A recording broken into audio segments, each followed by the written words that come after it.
दोस्ती का रंग निराला होता है, हर यार अपना सहारा होता है। दिन हो या रात, खुशी हो या गम, दोस्त साथ हो तो हर लम्हा होता है।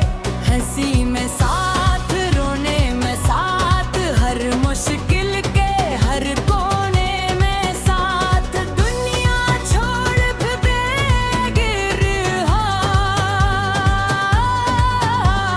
सच्चा दोस्त खड़ा होता है साथ।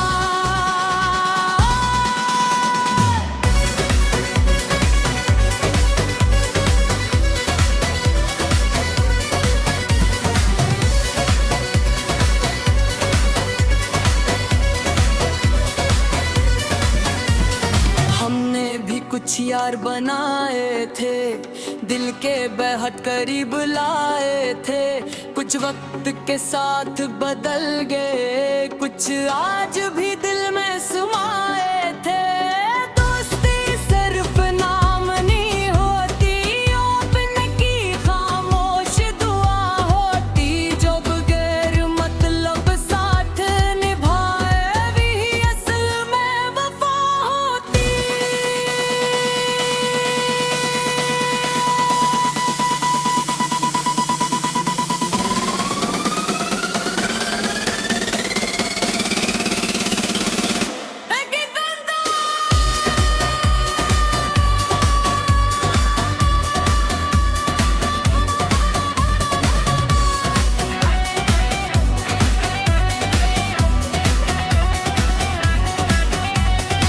स्कूल के दिन भी किया दिन थे, दोस्तों के साथ अपने पिन थे। एक टफन सबका हक हो, छोटे लम्हे भी जश्न थे। छठी होते ही शोर मचाना, गलियों में जाकर खिल सजाना। उम्र के बाद में याद आता, पहले दोस्तों को बुलाना। एक दोस्त हमेशा लाता बहाने, नया नया सुनाता। इस बात पूछे क्यों देर हुई, वो हंस के नया किस्सा बनाता। एक वो था जो सबको हंसाता, अपना हम भी चुप के छुपाता। आज भी याद आए तो लगता, वो ही सबसे सच्चा यार था।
के साथ आंख भी नम होती